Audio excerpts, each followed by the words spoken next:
So hello guys, welcome back to another video. और आज हम बात करेंगे MG एस्टर के इंफोटेनमेंट सिस्टम के बारे में, जिसमें आपको ADAS की सारी सेटिंग्स मिलती है। तो अगर हम इसका होम पेज का जो लेआउट है अगर उसकी बात करें तो यहाँ पे आपको वेदर मिलता है, यहाँ पे आपको टेम्परेचर मिलता है, फैन स्पीड भी आप यहाँ से कंट्रोल कर सकते हैं। ये है मीडिया प्लेयर, साथ में ये नेविगेशन सिस्टम है। अलॉन्ग विद दैट यहाँ पे आपको आसपास सब कुछ जो है यहाँ देखने मिलेगा। यहाँ पे हाई MG है, आपका प्रोफाइल है, ये रेडियो है, ये एप्पल कार प्ले, ये एंड्रॉयड ऑटो, साथ में ये सावन क्योंकि MG का टाई अप है म्यूज़िक के लिए, तो यहाँ से आप वो एक्सेस कर सकते हैं। ये है शॉर्टपीडिया। अब शॉर्टपीडिया जो है ये भी एक शॉर्टपीडिया है जिसमें आप न्यूज़ देख सकते हैं। एंड ये न्यूज़ आप लैंग्वेज इसका चेंज कर सकते हैं। आप इसको हिंदी से, जैसे अगर मैं यहाँ पे भाषा में क्लिक करूँ एंड यहाँ इंग्लिश में अगर क्लिक करूँ तो अब ये सब कुछ इंग्लिश में दिखाएगा। एंड सबसे इम्पॉर्टेंट चीज़ कि आप ये जो शॉर्टपीडिया एप्लीकेशन से जब आप न्यूज़ एक्सेस करते हैं तो आप सिर्फ इसको पढ़ नहीं सकते, आप इसको सुन भी सकते हैं। If there was a vaccine Olympics, India would be on top. Anand Mahindra after vaccination record.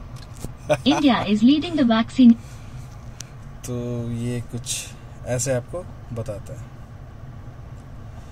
तो अब शॉर्टपीडिया के बाद यहाँ पे आपको मोर सेटिंग्स मिलते हैं। इस पर अगर आप क्लिक करेंगे तो आपको सारे जो सेटिंग्स हैं वो देखने को मिलेंगे। ये थीम स्टोर है, यहाँ से आप थीम चेंज कर सकते हैं, लेकिन अभी हमारा ये नहीं है मुद्दे की बात। जो हमें देखना है, हमें देखना है व्हीकल सेटिंग्स। सो व्हीकल सेटिंग्स में आपको जो है सारे ADAS से रिलेटेड आपको सेटिंग्स मिलता है, स्टार्टिंग विथ लैम्प। यहाँ पे आप लैम्प कंट्रोल कर सकते हैं। जो फॉलो मी होम इसमें फीचर मिलता है, तो उसमें आप 30 सेकेंड्स का स्टैंड बाई चाहते हैं या 60 सेकेंड्स या फिर 90 सेकेंड्स, वो आप यहाँ से सिलेक्ट कर सकते हैं। अगर आप उसको फॉलो मी होम को अगर आप ऑफ भी करना चाहते हैं तो वो भी यहाँ पे हो सकता है। नेक्स्ट है टायर प्रेशर मॉनिटरिंग सिस्टम।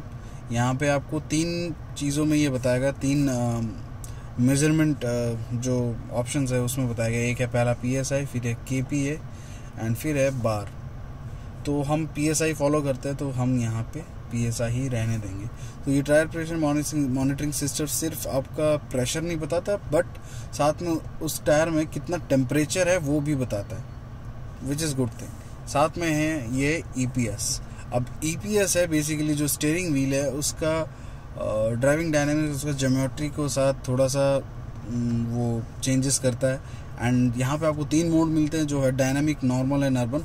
तो डायनामिक में आप जैसे ही क्लिक करेंगे आपको स्टीयरिंग थोड़ा सा हैवी फील होगा, थोड़ा स्पोर्टी फील होगा। जहाँ पे आप हाईवे ड्राइव कर रहे हैं वहाँ पे ये बहुत अच्छा काम करता है। साथ में नॉर्मल है, नॉर्मल में आपको ना ही हैवी फील होगा ना ही बहुत ज़्यादा लाइट फील होगा, ये दोनों का मिक्स है। एंड अर्बन है जहाँ पे आपको स्टीयरिंग बहुत ही लाइट महसूस होगा। अगर आप सिटी ट्रैफिक में जा रहे हैं, आपको बार बार टर्न करना पड़ रहा है, ओवरटेक करना पड़ रहा है, किसी दूसरी गाड़ी से दूसरे लेन पे जाना पड़ रहा है, मतलब तो वहाँ पे स्टीयरिंग का लाइट होना थोड़ा बनता है। तो वो चीज़ के लिए आपको यहाँ अर्बन मिलता है, जो स्टीयरिंग आपका जो एक्सपीरियंस है उसको थोड़ा सा लाइट कर देता है, आप आराम से सिटी में ड्राइव कर सकते हैं। Now the next thing is driver assistance. अब यहाँ पे आपको सारे ADAS के जो फीचर्स है वो मिलते हैं, starting with forward collision warning. So यहाँ पे आपको 2 चीज़ें देखने को मिलेगी। पहला तो आपको ये बंद करने का ऑप्शन देगा, दूसरा कि नेक्स्ट कोर्स ऑफ एक्शन क्या है वो डिसाइड करने का। For example forward collision warning में असिस्ट मोड में आपको ये पूछता है कि आप सिर्फ अलर्ट चाहते हैं, please confirm to turn off emergency braking. ये हो गया ADAS 1। अगर आप इमरजेंसी ब्रेकिंग ऑन कर देते हैं तो ये ब्रेक्स लगा देगा, जो है ADAS 2। सो ये सारा डिफरेंस है। ये आप यहाँ से टर्न ऑफ टर्न ऑन कर सकते हैं। फॉरवर्ड कॉलिजन वार्निंग को भी आप यहाँ से आप सिंपली बंद कर सकते हैं। अब इसको ऑन करना हो तो आप यहाँ पे आप इमरजेंसी ब्रेक्स लगा सकते हैं। अलर्ट आप इसको, अगर आपको सिर्फ अलर्ट चाहिए तो आप वो कर सकते हैं, या फिर आप चाहते हैं कि गाड़ी ब्रेक लगा दे अगर इन सिचुएशन जहाँ पे गाड़ी को महसूस हो रहा है कि कोलिजन होने वाला तो वहाँ पे ब्रेक लग जाएगा। अब सेंसिटिविटी क्या है इसकी, हाई, मीडियम या लो। आप सेंसिटिविटी भी इसका जो है वो सिलेक्ट कर सकते हैं। हालांकि ये हमने अभी टेस्ट नहीं किया, ये हमारा टेस्ट करना बाकी है जो हम ड्राइव में करेंगे। Now coming to the next, pedestrian auto emergency braking. So यहाँ पे ना सिर्फ से ये व्हीकल्स को देखेगा, बट पेडिस्ट्रियन को भी ये रडार सिस्टम रीड करता है। And in course of action जहाँ पे पेडिस्ट्रियन आ जाता है सामने, ये इमरजेंसी ब्रेक्स यूज़ करता है। तो आप इसको ऑन या ऑफ भी कर सकते हैं, और ये आपसे कंफर्मेशन लेता है एक तरह से कि भैया ऑफ करना है कि ऑन करना है। Are you sure? तो नेक्स्ट है ऑप्शन रियर ड्राइव असिस्ट। तो इसमें आपको रियर ड्राइव असिस्ट आप पूरा सिस्टम एक बार के लिए ऑन ऑफ कर सकते हैं। साथ में लेन चेंज असिस्ट है। अब lane change assist rear drive assist में क्यों है? क्योंकि कई बार जब आप लेन चेंज करते हैं, पीछे से ऑन कमिंग जो ट्रैफिक है वो देखना इंपॉर्टेंट हो जाता है। एंड वहाँ पे फिर ये पीछे जो दो रडार सिस्टम है, साथ में पार्किंग सेंसर्स है एंड जो कैमरा है, वो ये सारा काम करती है। तो इसीलिए ये जो रियर ड्राइव असिस्ट है, इसमें ये सारा ऑप्शन आपको मिलता है। तो लेन चेंज असिस्ट आपको इसमें मिलता है, जो आप ऑन ऑफ कर सकते हैं। अगेन साथ में यहाँ पे ब्लाइंड स्पॉट डिटेक्शन है। ये ब्लाइंड स्पॉट डिटेक्शन जो है, ये आपको वार्निंग देखने को मिलेगा यहाँ मिरर्स में। यहाँ मिरर्स में आपको देखने को मिलेगा एक आपको हाईलाइट आएगी, ब्लिंक होगा लाइट, एंड वो लाइट आपको देखने को मिलेगा वहाँ पे। तो ये ब्लाइंड स्पॉट डिटेक्शन वहाँ होने के बाद आपको एक वार्निंग सी आती है वो IRVMs में, सॉरी ORVMs में।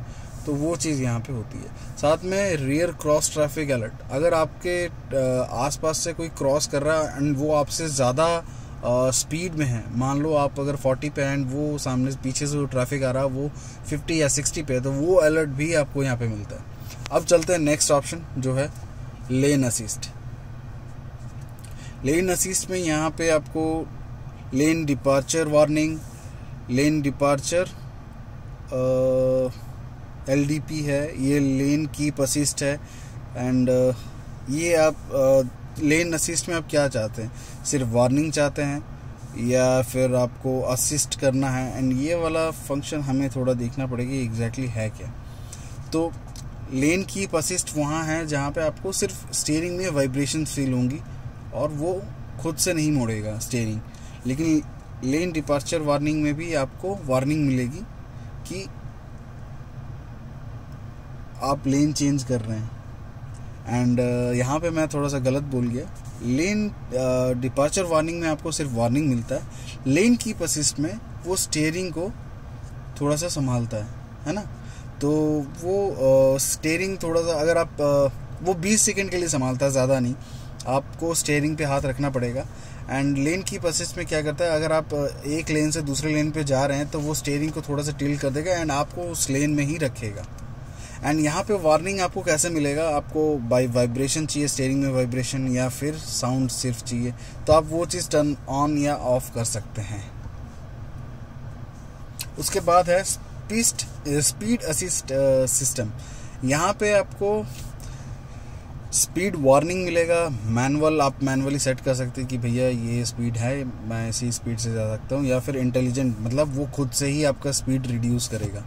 पहला चीज़ है जो स्पीड वार्निंग है, बेसिकली ये कैसे काम करता है कि अगर आप ट्रैफिक पे चल रहे हैं एंड वहाँ पे अगर ट्रैफिक में कहीं पे बोर्ड लिखा है कि स्पीड लिमिट है 80 km/h, जैसे हम देखते हैं अपने हाईवेज़ में, तो ये सिस्टम, रडार सिस्टम, ये रीड करता है एंड वो इनपुट आपको जो इंस्ट्रूमेंट क्लस्टर है उसमें आपको देता है। एंड ये स्पीड वार्निंग आप उस हिसाब से मतलब आपको एक वार्निंग देगा, दैट्स इट, इसमें और कुछ नहीं होता। मैनुअल में ये है कि जो टॉप स्पीड लिमिट है वो 80 है, लेकिन आप वहाँ पे 50 में भी चल सकते हैं। आपने सेट कर दिया कि 80 से क्रॉस नहीं करना एंड मुझे 80 से नीचे ही रहना है, तो वो क्रूज लिमिट सेट नहीं होता, वो सेट करता है आपका टॉप स्पीड लिमिट। तो आप वहाँ पे जो लिमिट है वो विदिन 80 में आप कुछ भी चेंज कर सकते हैं। आप 70 में भी ड्राइव कर सकते हैं, आप 80 में भी ड्राइव कर सकते हैं। जो इंटेलिजेंट है, इसमें आपको कुछ नहीं करना है, इसमें आपको सिर्फ ड्राइव करना है एंड वो स्पीड जो बोर्ड वगैरह से, जो बिल बोर्ड या फिर जो स्पीड लिमिटर, जो जो स्पीड लिमिट के जो बोर्ड्स होते हैं या साइन बोर्ड्स होते हैं, उससे रीड करके रडार सिस्टम स्पीड को अपने आप रिड्यूस कर देता है एंड मैच करता है उस स्पीड लिमिट को। तो आप ये सिस्टम स्पीड, मैनुअल, इंटेलिजेंट, या फिर आप इसको ऑफ भी कर सकते हैं। यहाँ पे आपको ये ऑप्शंस मिलते हैं। So this is all about the ADAS system that we get in the MG Aster। And thanks guys for watching. अगर आपका कोई सवाल है, कोई जवाब आपको चाहिए तो हमें कमेंट्स में ज़रूर पूछ सकते हैं। We will try our best to get you out. Thank you.